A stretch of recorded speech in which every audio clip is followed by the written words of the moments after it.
Bonjour et bienvenue dans un fauteuil pop entre campagne et ville, une émission en mode cool.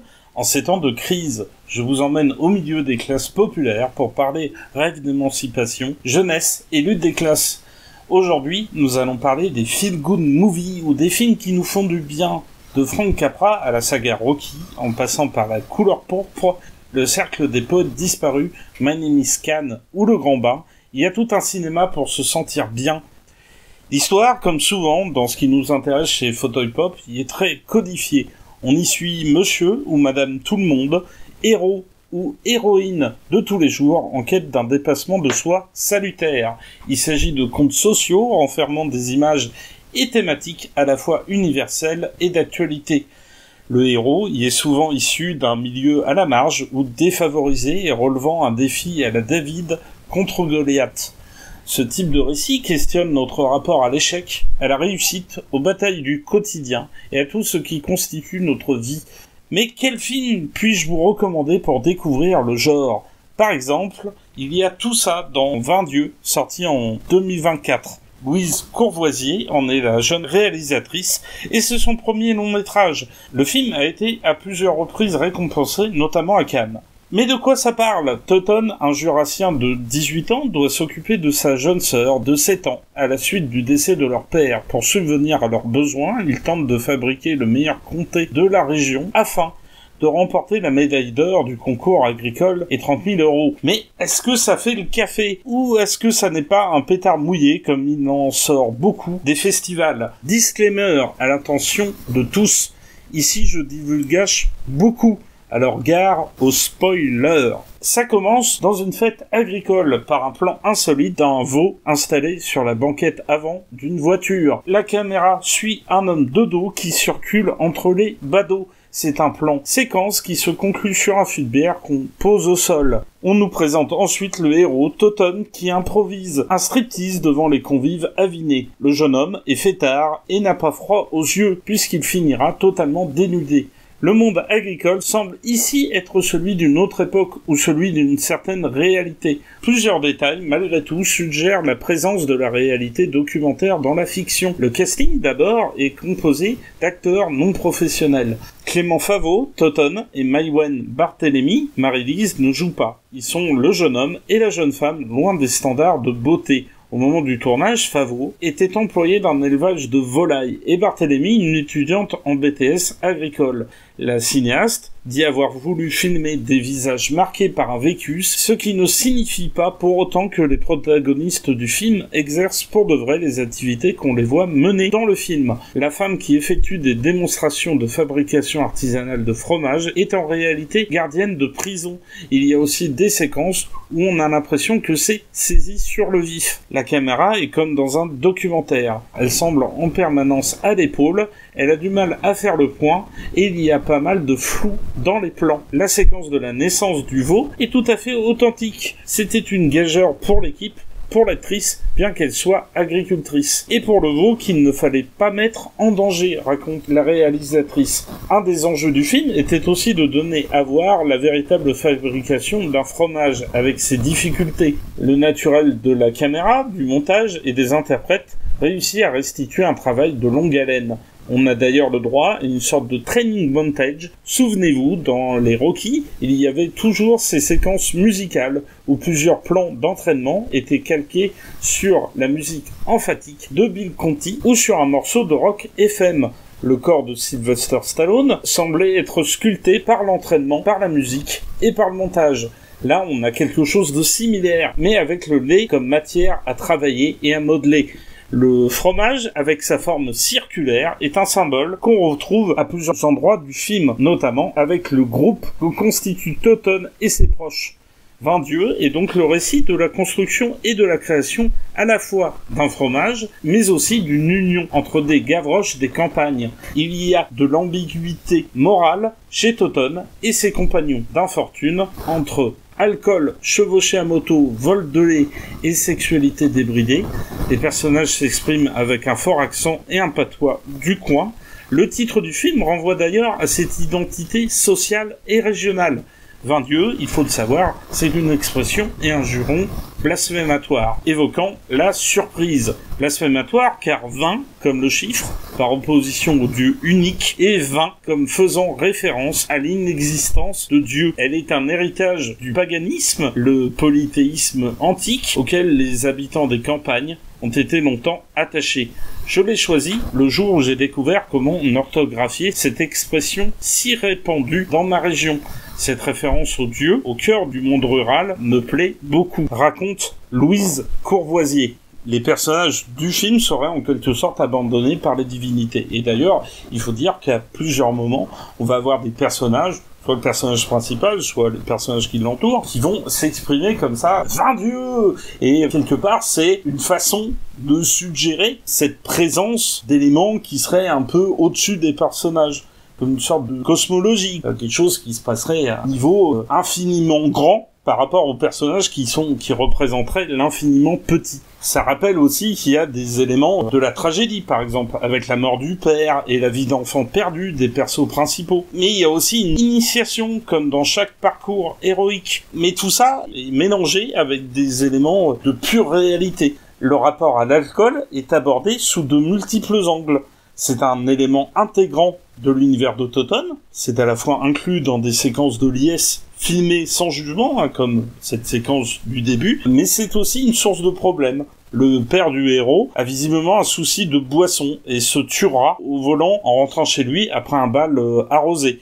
Après le décès de ce dernier, Toton passe dans l'âge adulte. On a aussi affaire à un pur teen movie. Le récit repose sur les épaules de personnages entre enfants, adolescents et jeunes adultes. Le héros doit revendre une partie du matériel de son père pour essayer de s'en sortir financièrement. La séquence pourrait d'ailleurs symboliser l'épreuve difficile du deuil. On nous parle aussi de la difficulté à composer entre toutes les responsabilités, le travail de récolte très matinale du lait et la garde d'un enfant. Toton accompagne d'ailleurs sa sœur à l'école en moto, sans casque et encore vêtu d'un pyjama. Il est renvoyé de son travail pour avoir perdu son sang-froid, mais il peut compter sur la solidarité de ses amis qui sont des jeunes de son âge. L'un vend sa voiture pour l'aider à récupérer son tracteur, mais il y a ceux aussi qui sont démunis ou absents. Et bien souvent, il faut le dire, ce sont des adultes. Un ami de son père est embarrassé, par exemple, car il ne peut pas lui prêter d'argent. Plusieurs personnages secondaires sont des adversaires et des obstacles dans l'émancipation du jeune homme. Il est victime de violences physiques, d'injustice et d'humiliation. Mais dans cette évocation de la misère, pourquoi ne voit-on jamais une personne d'autorité venir au secours des deux orphelins? Ni rencontre avec les enseignants, ni avec la direction de l'école, ni échange avec la mairie, ni avec les services sociaux. Pourquoi un tel choix scénaristique? On peut dire que l'absence de l'État soit là pour renforcer l'impression d'une démission des pouvoirs publics. Ça soulignerait leur incapacité à venir au secours d'un monde agricole en souffrance, du moins au niveau des toutes petites exploitations. Donc on ramènerait aussi un peu de réalité dans ce récit codifié. Mais l'idée est, selon moi, insérée de force dans le récit, car rien n'évoque une instance qui pourrait retirer à Toton la garde de sa sœur. Comme si les personnes chargées de l'écriture du scénario avaient oublié ce point de l'intrigue. Et il faut dire que, pour moi, c'est l'un des principaux problèmes du film, avec le fait que, hormis le personnage principal et peut-être le personnage de Marie-Lise, les autres, c'est clairement des personnages ponctuels, qui n'ont pas plus de dimension, ils sont pas étoffés.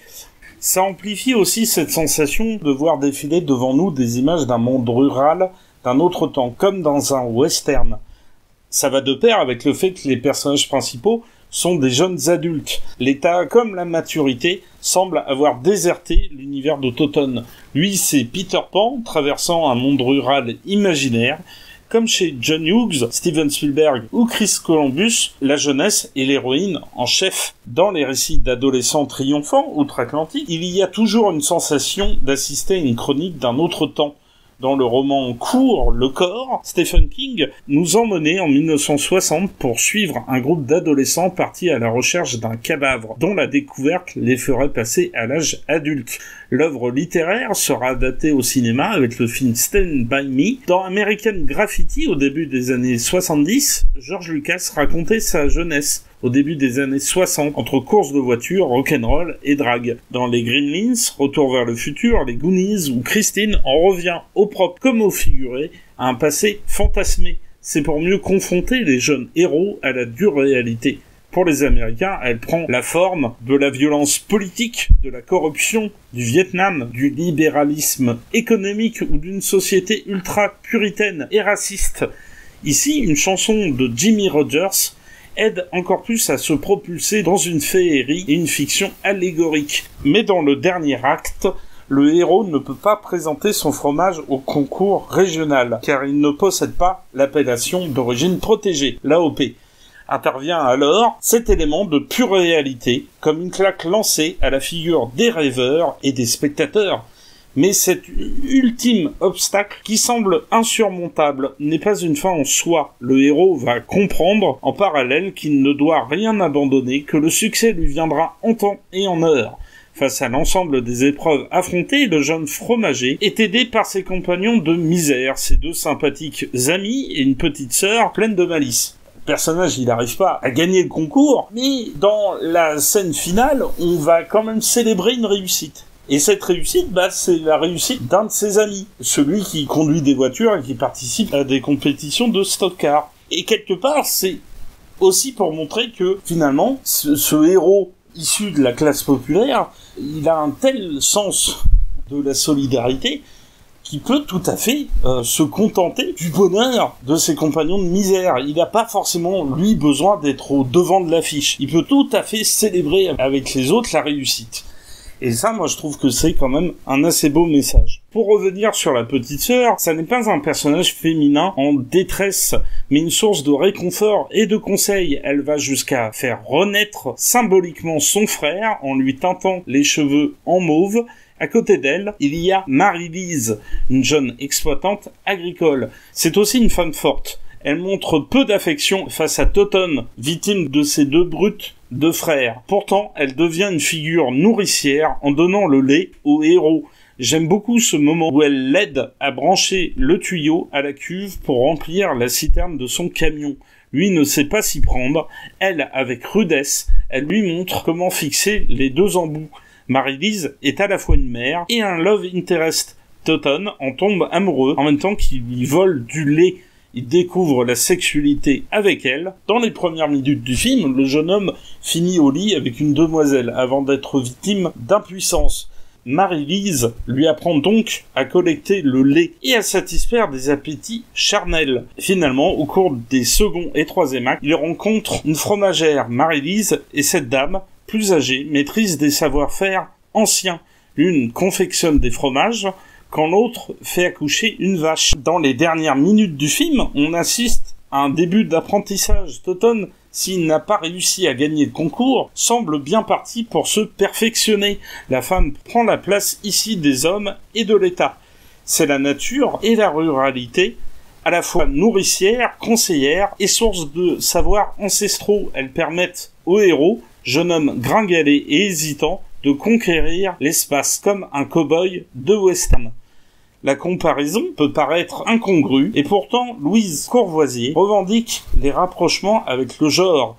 L'histoire met en évidence le combat d'un solitaire pour surmonter les difficultés. Il affronte l'inconnu et doit se réapproprier un territoire. Louise Courvoisier dit avoir veillé à capter la gestuelle, la démarche des personnages assez taiseux, parce qu'elle révèle ce qui les habite en profondeur, un peu comme l'aurait fait un Sergio Leone. Du côté des motifs, on peut citer la présence du bétail. Le film s'ouvre avec le plan incongru d'un veau présent dans une voiture. Les motos ont remplacé les chevaux dans les échappées des personnages. Au plan esthétique, la réalisatrice a tenu à filmer avec un cadre ultra large qui peut évoquer le cinémascope. Un format qui est complètement rattaché en fait au genre du western et qui permettait de capter l'étendue des paysages, des campagnes, des grandes plaines. Nous voulions une image généreuse en couleurs, en soleil, en luminosité. Ce film devait respirer quelque chose d'à la fois brut et sensuel.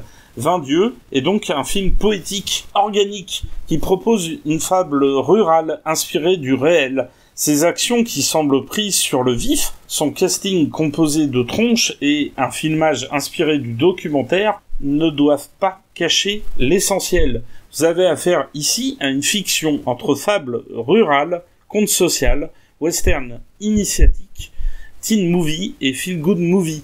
Comme souvent, avec la culture qui me stimule, il y a des personnages attachants, des visions allégoriques et un sous-texte mythologique, et de grandes thématiques universelles. Maintenant, je vais vous présenter deux autres bobines qui peuvent nous intéresser qualitativement ou par les discours qu'elles tentent de faire passer. Vous l'avez compris, le feel-good movie célèbre souvent les victoires des petits de ce monde. Mais attention, il peut aussi servir le self-power de la bourgeoisie. Peut-être avez-vous vu passer sur Netflix Ténor, un film français de Claude Zidi Jr. sorti en 2022. On y suit Antoine, un jeune banlieusard parisien qui suit des études de comptabilité, travaille comme livreur dans un fast-food et se livre à des compétitions de rap. Il doit un jour effectuer une livraison à l'Opéra Garnier. Il va alors découvrir ce monde à l'opposé du sien et être repéré par une professeure de chant réputée. C'est MB14, aka Mohamed Belkir, qui joue Antoine. La sublime Michel Larocque interprète Madame Loiseau, la fameuse professeure de chant. Je m'arrête ici car en énumérant les membres du casting, je ne peux m'empêcher de penser à la télé française, à TF1, M6 ou encore France 2 et France 3.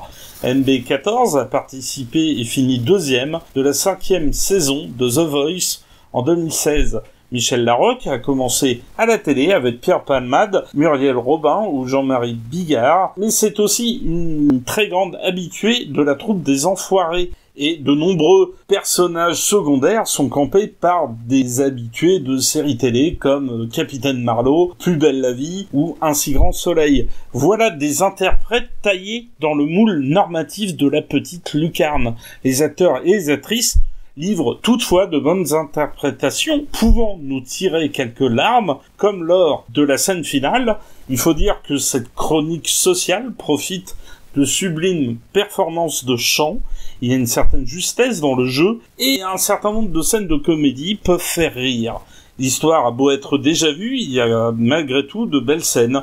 On peut même s'immerger à l'intérieur de l'opéra avec un beau plan séquence où Madame Loiseau provoque la rencontre entre Antoine et Roberto Alagna avant de promouvoir son talent auprès de Pierre, un financier plus intéressé par les chiffres. Donc on nous révèle, si vous voulez, l'opposition entre un côté sensible de l'art et puis le côté beaucoup plus pécunier. Mais l'influence du petit écran ne s'arrête pas au choix des comédiens. La mise en scène reste très télévisuelle tout au long du film, avec des plans américains filmant les acteurs à la taille.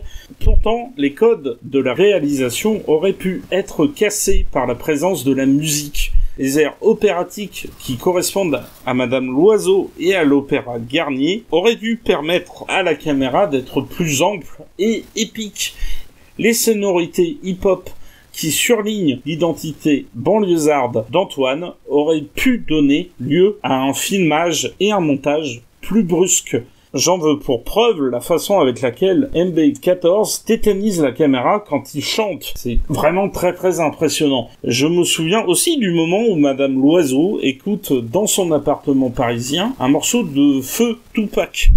Mais dans ce deuxième exemple, il n'y a aucun échange entre le visuel et le musical. Là où la caméra aurait dû être ensorcelée par les rimes du gangsta rap, elle reste sage, laissant le soin à Michel Larocque, la pauvre, de se ridiculiser en boumeuse qui s'enflamme sur une musique de Jones.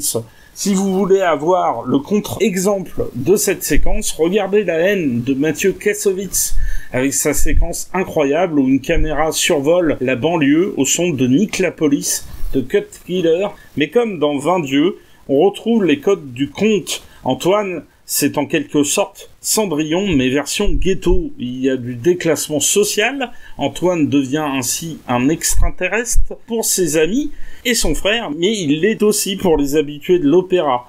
Le récit jongle, comme souvent dans les films du genre, entre rupture et réconciliation. La question de l'évolution sociale est au centre du film. Antoine doit faire face aux préjugés de sa classe sociale lorsqu'il essaye d'intégrer l'univers du Palais Garnier. Les codes des classes populaires semblent ici verrouiller la destinée des individus, alors que la bourgeoisie a plus de clairvoyance, de sensibilité et finalement d'ouverture d'esprit. Le comportement intransigeant du grand frère d'Antoine est jugé négativement, alors que celui d'un fils de bonne famille, pétri de préjugés, devient soudainement bienveillant et clairvoyant. Le film fait alors la promotion de la méritocratie en lieu et place de la survie qui anime à la base Antoine. Le jeune homme est issu d'un milieu défavorisé et en proie à l'injustice. La formation en comptabilité qu'il suit est rattachée à un besoin de subsistance, au même titre que son activité de guetteur au moment des combats de boxe illégaux auxquels participe son grand frère. Sa classe sociale a une mauvaise influence et ne vise qu'à avoir un effet castrateur. Finalement, c'est un film qui joue avec les codes du feel good movie, et pour les détourner, pour les transformer, et finalement pour faire passer une petite musique. C'est la norme, c'est le conformisme, et on dépasse pas ce petit cadre-là, et on reste dans quelque chose de très très endormi. Les belles capacités du film, comme les performances de chant, et l'émotion que peuvent dégager un certain nombre d'interprètes, vont être comme ça, bridées, parce qu'il y a presque une autocensure en fait. On va passer au troisième et dernier film, The Full Monty de Peter Cattaneo avec Robert Carlyle, Mark Addy, Tom Wilkinson. Ça raconte l'histoire d'une bande de chômeurs d'une ville d'Angleterre nommée Sheffield, une ville sinistrée au sein de laquelle le chômage règne en maître. Et au milieu de tout ça, il y a des hommes désœuvrés qui errent dans les rues en quête de petits boulots. La venue de la troupe des Chippendales, qui provoque un véritable délire chez les fans du coin, va donner des idées à la troupe de héros, menée par Gaz, joué par Robert Carlyle. Finalement, si les fans de Sheffield craquent pour des effets anabolisés, que penseront-elles des vrais hommes prêts à aller jusqu'au bout, en s'exhibant entièrement nus? Les ouvriers, ici, comme les agriculteurs de Vaindieu, doivent reconquérir l'espace, mais aussi l'image d'une virilité populaire fière. La présence de la musique et de la danse, à la différence de Ténor, est ici utilisée comme un vecteur d'émancipation. Et ça va permettre différentes choses, des gags visuels, un truc un peu plus entraînant, quelque chose qui joue sur la sensualité. Dans tout ça, il y a beaucoup d'humour, avec des gags visuels, mais également beaucoup de jeux de mots. Et on ne rit jamais des personnages, mais avec eux. C'est à la fois drôle, touchant et juste. Et le tout cohabite avec une vision de la société de consommation, de ses normes et conventions, qui excluent littéralement les marginaux. Et le film aborde des sujets vraiment très importants, comme la précarité, le chômage, la solidarité, la lutte des classes, l'homosexualité et l'identité de genre. Au final, le film prend vraiment en compte la réalité, à différence de Vaindieu, où il n'y avait pas vraiment de présence de l'État pour venir en aide aux jeunes héros. Ici, on va avoir les services sociaux, et finalement, ça va être pour jouer un peu sur de l'injustice, puisqu'on a un père qui potentiellement ne va pas pouvoir garder la garde de son fils, puisque c'est un papa divorcé. Mais on a aussi un personnage qui a beaucoup de mal-être et de difficultés à s'assumer en tant qu'homme, parce que il souffre de surpoids. Il y a des séquences de comédie romantique entre un mari et sa femme, mais il y a aussi un personnage où on nous représente le déclassement social d'un ancien chef d'atelier devenu chômeur et qui ne peut pas avouer à sa femme qu'il est chômeur. Donc il y a tout un quiproquo autour de ça, et ça provoque des séquences à la fois très drôles, mais aussi très touchantes.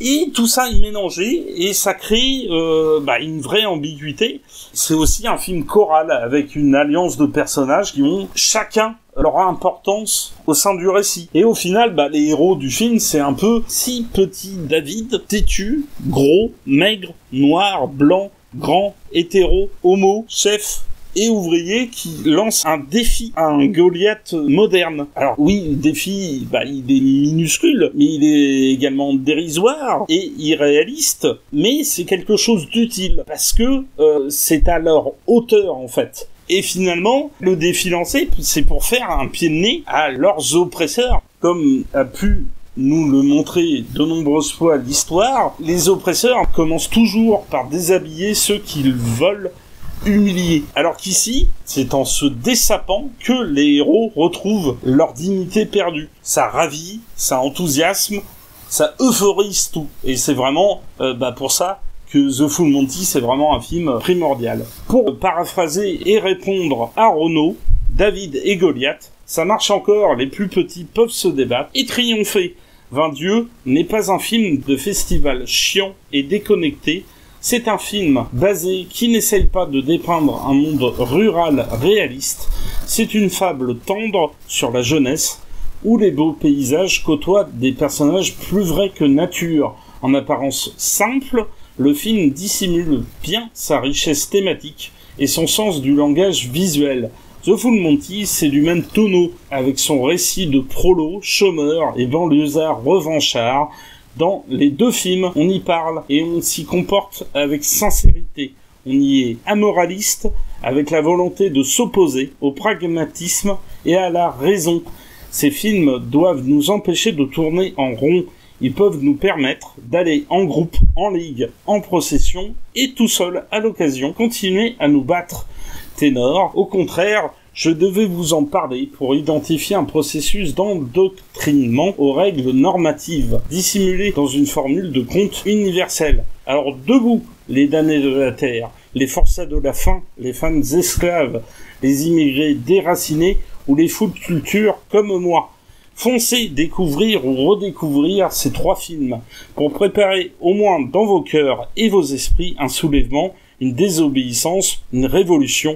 Dites-moi ce que vous avez pensé des trois films en commentaire. Vous pouvez aussi liker, partager et vous abonner en activant la cloche. Je remercie ZGen qui permet que ce programme sorte. On se retrouve très vite pour d'autres pépites, nanars ou navets. Surtout, pour que le malheur succombe, n'oubliez pas de manger vos 5 objets culturels par jour. Bisous de moi, bisous de nous.